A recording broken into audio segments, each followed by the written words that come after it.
छत्रपति शिवाजी महाराज, महात्मा ज्योतिबा फुले, सावित्रीबाई फुले, महर्षी कर्वे यांच्यासह अशा अनेक प्रतिभाशाली साहित्यिक, कलाकार, समाजसेवक यांच्या वास्तव्याने पावन झालेल्या पुण्यनगरीतील माझ्या बंधू भगिनींना नमस्कार.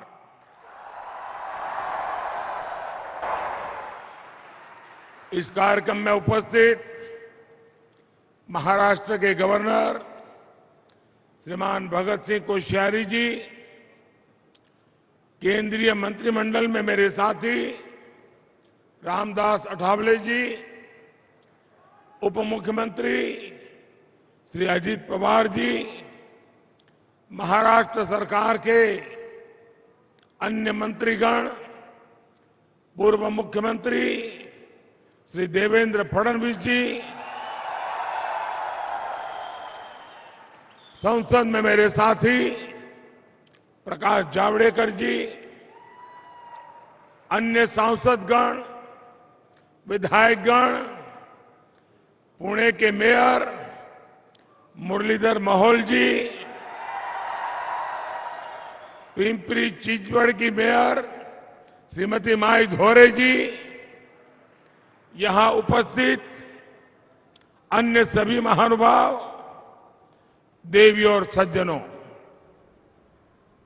इस समय देश आजादी के 75 वर्ष निमित्त आजादी का अमृत महोत्सव मना रहा है. भारत की आजादी में पुणे का ऐतिहासिक योगदान रहा है. लोकमान्य तिलक, चापेकर बंधु, गोपाल गणेश अगरकर, सेनापति बापट, गोपाल कृष्ण देशमुख, आरजी भंडारकर, महादेव गोविंद रानडे जी जैसे अनेक इस धरती के सभी स्वतंत्रता सेनानियों को मैं आदरपूर्वक श्रद्धांजलि देता हूं.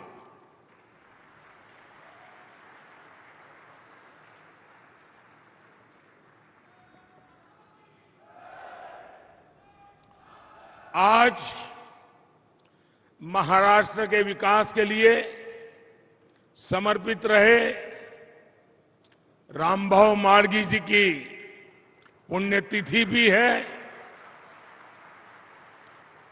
मैं आज बाबा साहब पुरंदरे जी को भी आदरपूर्वक याद कर रहा हूं. कुछ देर पहले ही मुझे छत्रपति शिवाजी महाराज की भव्य प्रतिमा का लोकार्पण करने का सौभाग्य मिला है.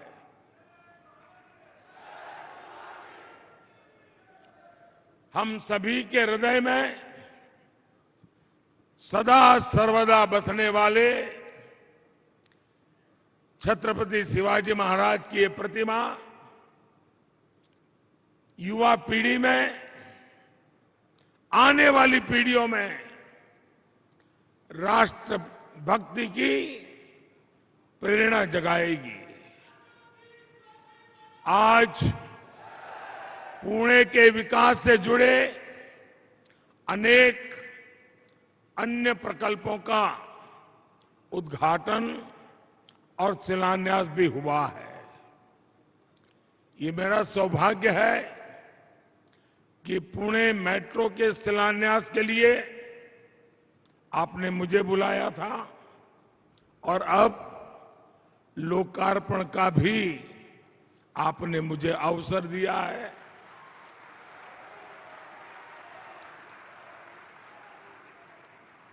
पहले शिलान्यास होते थे तो पता ही नहीं चलता था कब उद्घाटन होगा। साथियों, ये घटना इसलिए महत्वपूर्ण है कि इसमें ये संदेश भी है कि समय पर योजनाओं का पूरा किया जा सकता है। आज मूला मुठा नदी को प्रदूषण से मुक्त करने के लिए 1100 करोड़ रुपए के प्रोजेक्ट पर भी काम आरंभ हो रहा है। आज पुणे को ई बसें भी मिली है। बानेर में ई बस के डिपो का उद्घाटन हुआ है और इन सबके साथ, और मैं उषा जी को अभिनंदन देता हूं, आज पुणे के अनेक विविधता भरे जीवन में एक सुहाना तोहफा आर के लक्ष्मण जी को समर्पित एक बेहतरीन आर्ट गैलरी म्यूजियम भी पुणे को मिला है। मैं उषा जी को, उनके पूरे परिवार को, क्योंकि मैं लगातार उनके संपर्क में रहा हूं, उनका उत्सव, एक मन में लगन और काम को पूरा करने के लिए दिन रात जुटे रहना, मैं वाकई पूरे परिवार का, उषा जी का अभिनंदन करता हूं। इन सभी सेवा कार्यों के लिए मैं आज पुणे वासियों को बहुत बहुत बधाई देता हूं और साथ साथ हमारे दोनों मेयर साहिबान को, उनकी टीम को तेज गति से विकास के अनेक काम करने के लिए भी बहुत बहुत बधाई देता हूं। भाई और बहनों, पुणे अपनी सांस्कृतिक, आध्यात्मिक और राष्ट्रभक्ति की चेतना के लिए मशहूर रहा है और साथ ही पुणे ने education, research and development, IT और ऑटोमोबाइल के क्षेत्र में भी अपनी पहचान निरंतर मजबूत की है।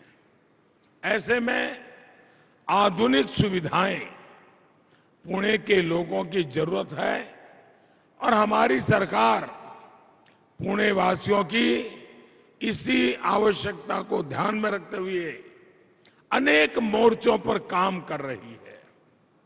अभी थोड़ी देर पहले बारे में आनंद नगर तक पुणे मेट्रो में सफर किया है। ये मेट्रो पुणे में मोबिलिटी को आसान करेगी, प्रदूषण और जाम से राहत देगी, पुणे के लोगों की ईज ऑफ लिविंग बढ़ाएगी। 5-6 साल पहले हमारे देवेंद्र जी बारे में आनंद नगर तक पुणे मेट्रो में सफर किया है।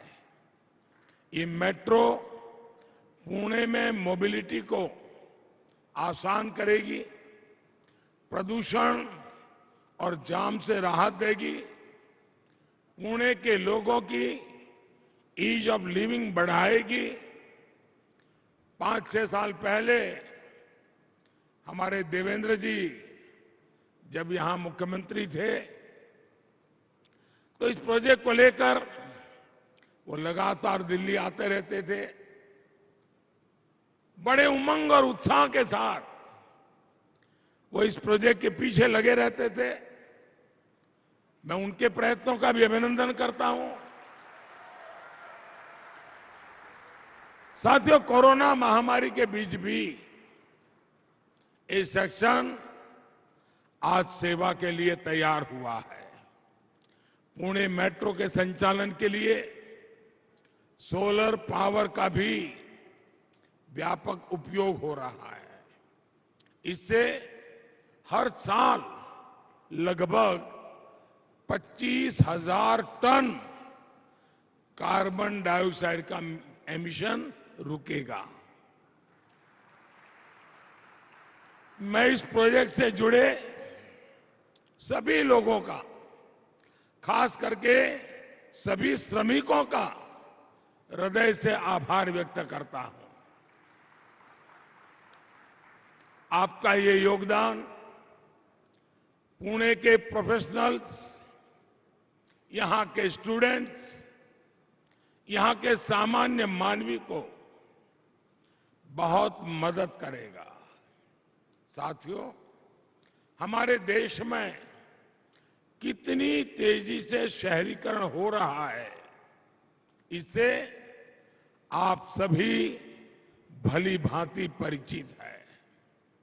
माना जाता है कि साल 2030 तक हमारी जनसंख्या, शहरी जनसंख्या 60 करोड़ को पार कर जाएगी।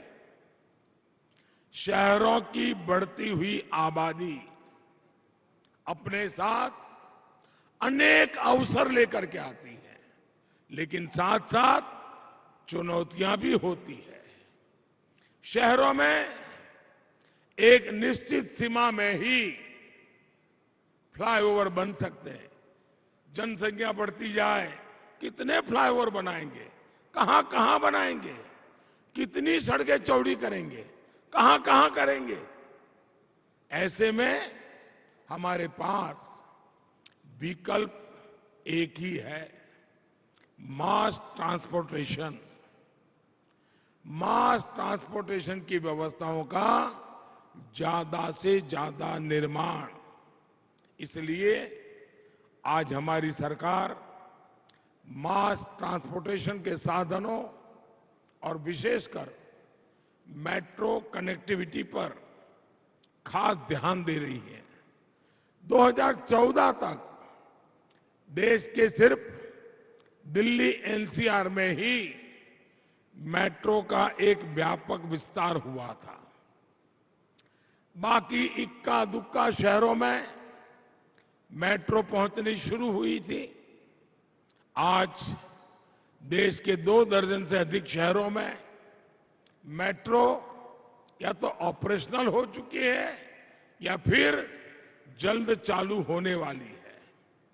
इसमें भी महाराष्ट्र की हिस्सेदारी है। मुंबई हो, पुणे पिंपरी चिंचवड़ हो, ठाणे हो, नागपुर हो, आज महाराष्ट्र में मेट्रो नेटवर्क का बहुत तेजी से विस्तार हो रहा है। आज के इस अवसर पर मेरा एक आग्रह पुणे और हर उस शहर के लोगों से है जहां मेट्रो चल रही है। मैं प्रबुद्ध नागरिकों से विशेष आग्रह करूंगा, समाज में जो बड़े लोग कहे जाते हैं उनसे मैं विशेष आग्रह करूंगा कि हम कितने ही बड़े क्यों ना हुए हो, मेट्रो में यात्रा की आदत समाज के हर वर्ग को डालनी चाहिए। आप जितना ज्यादा मेट्रो में चलेंगे उतना ही अपने शहर की मदद करेंगे। भाई और बहनों, 21वीं सदी के भारत में हमें अपने शहरों को आधुनिक भी बनाना होगा और उनमें नई सुविधाएं भी जोड़नी होगी। भविष्य के भारत के शहर को ध्यान में रखते हुए हमारी सरकार अनेकों परियोजनाओं पर एक साथ काम कर रही है। हमारी सरकार का प्रयास है कि हर शहर में ज्यादा से ज्यादा ग्रीन ट्रांसपोर्ट हो, इलेक्ट्रिक बसों हो, इलेक्ट्रिक कारें हो, इलेक्ट्रिक दोपहिया वाहन हो, हर शहर में स्मार्ट मोबिलिटी हो, लोग ट्रांसपोर्ट सुविधाओं के लिए एक ही कार्ड का इस्तेमाल करें, हर शहर में सुविधा को स्मार्ट बनाने वाले integrated command and control centre हो, हर शहर में सर्कुलर इकोनॉमी को मजबूत बनाने वाला आधुनिक वेस्ट मैनेजमेंट सिस्टम हो, हर शहर को वाटर प्लस बनाने वाले पर्याप्त आधुनिक सीवेज ट्रीटमेंट प्लांट हो, जल स्रोतों के संरक्षण का बेहतर इंतजाम हो, हर शहर में वेस्ट टू वेल्थ क्रिएट करने वाले गोवर्धन प्लांट हो, बायोगैस प्लांट हो, हर शहर एनर्जी एफिशिएंसी पर जोर दें, हर शहर की स्ट्रीट लाइटें स्मार्ट एलईडी बल्ब से जगमगाए। इस विजन को लेकर हम आगे बढ़ रहे हैं। शहरों में पेयजल और ड्रेनेज की स्थिति को सुधारने के लिए हम अमृत मिशन को लेकर के अनेक विध इनिशिएटिव लेकर के चल रहे हैं। हमने रेरा जैसा कानून बनाया ताकि जो मध्यम वर्ग के परिवार कभी इस कानून के अभाव में परेशान होते थे, पैसे देते थे, सालों निकल जाते थे, मकान नहीं मिलता था, उन सारी समस्याओं का समाधान जो कागज पे बताया जाता था वो मकान नहीं होता था, बहुत सारी अव्यवस्थाएं होती थी। एक प्रकार से हमारा मध्यम वर्गीय परिवार जो जिंदगी की बहुत बड़ी पूंजी से अपना एक घर बनाना चाहता है, वो घर बनने से पहले ही अपने साथ चीटिंग हुआ महसूस करता है। इस मध्यम वर्ग के लोगों को, घर बनाने वाली इच्छा रखने वालों को सुरक्षा देने के लिए ये रेरा का कानून बहुत बड़ा काम कर रहा है। हम शहरों में विकास की स्वस्थ प्रतिस्पर्धा भी विकसित कर रहे हैं ताकि स्वच्छता पर स्थानीय निकायों का पूरा फोकस रहे। अर्बन प्लानिंग से जुड़े इन विषयों पर साल के बजट में भी ध्यान दिया गया है। भाई और बहनों, पुणे की पहचान ग्रीन फ्यूल के सेंटर के रूप में भी सशक्त हो रही है। प्रदूषण की समस्या से मुक्ति, कच्चे तेल के लिए विदेशी निर्भरता को कम करने और किसानों की आय बढ़ाने के लिए हम इथेनॉल पर, बायोफ्यूल पर फोकस कर रहे हैं। पुणे में बड़े स्तर पर इथेनॉल ब्लेंडिंग से जुड़ी सुविधाएं स्थापित की गई है। इससे यहां आसपास के गन्ना किसानों को भी बहुत बड़ी मदद मिलने वाली है। पुणे को स्वच्छ और सुंदर बनाने के लिए भी आज महानगर पालिका ने अनेक काम शुरू किए हैं। बार बार आने वाली बाढ़ और प्रदूषण से पुणे को मुक्ति देने में ये सैकड़ों करोड़ रुपए के प्रोजेक्ट बहुत उपयोगी होने वाले हैं। मूला मुठा नदी की साफ सफाई और सौंदर्यीकरण के लिए भी पुणे महानगर पालिका को केंद्र सरकार पूरा सहयोग दे रही है। नदियां फिर से जीवंत होगी तो शहर के लोगों को भी सुकून मिलेगा, उन्हें भी नई ऊर्जा मिलेगी। और मैं तो शहरों में रहने वालों को आग्रह करूंगा कि साल में एक बार तिथि तय करके रेगुलर नदी उत्सव मनाना चाहिए। नदी के प्रति श्रद्धा, नदी का महात्म्य, पर्यावरण की दृष्टि से प्रशिक्षण, पूरे शहर में नदी उत्सव का वातावरण बनाना चाहिए। तब जाकर के हमारे नदियों का महत्व हम समझेंगे। पानी के एक बूंद बूंद का हम महत्व समझेंगे। किसी भी देश में आधुनिक इंफ्रास्ट्रक्चर के विकास के लिए जो चीज सबसे जरूरी है वो है स्पीड और स्केल। लेकिन दशकों तक हमारे यहां ऐसी व्यवस्थाएं रही कि अहम परियोजनाओं का पूरा होने में काफी देर हो जाती थी। ये सुस्त रवैया देश के विकास को भी प्रभावित करता रहा है। आज के तेजी से बढ़ते हुए भारत में हमें स्पीड पर भी ध्यान देना होगा और स्केल पर भी। इसलिए ही हमारी सरकार ने पीएम गति शक्ति नेशनल मास्टर प्लान बनाया है। हमने देखा है कि अक्सर परियोजनाओं में देरी की वजह होती है अलग अलग विभागों में, अलग अलग मंत्रालयों में, सरकार में तालमेल की कमी।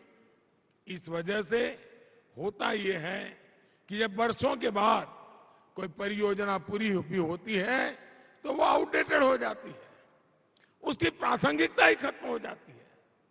पीएम गति शक्ति नेशनल मास्टर प्लान इन्हीं सारे विरोधाभासों को दूर करने का काम करेगा। जब एक इंटीग्रेटेड फोकस के साथ काम होगा, हर स्टेक होल्डर के पास पर्याप्त जानकारी होगी, तो हमारे प्रोजेक्ट भी समय पर पूरे होने की संभावना बढ़ेगी। इससे लोगों की दिक्कतें भी कम होगी, देश का पैसा भी बचेगा और लोगों को सुविधाएं भी ज्यादा मिलेगी। भाइयों और बहनों, मुझे इस बात का भी संतोष है कि आधुनिकता के साथ साथ पुणे की पौराणिकता, महाराष्ट्र के गौरव को भी अर्बन प्लानिंग में उतना ही स्थान दिया जा रहा है। ये भूमि संत ज्ञानेश्वर और संत तुकाराम जैसे प्रेरक संतों की रही है। कुछ महीने पहले ही श्री संत ज्ञानेश्वर महाराज पालखी मार्ग और संत तुकाराम महाराज पालखी मार्ग का शिलान्यास करने का सौभाग्य मुझे मिला है। अपने इतिहास पर गर्व करते हुए आधुनिकता की विकास यात्रा यूं ही सतत चलती रहे, इसी कामना के साथ पुणे के सभी नागरिकों को फिर से बहुत बहुत बधाई, बहुत बहुत धन्यवाद।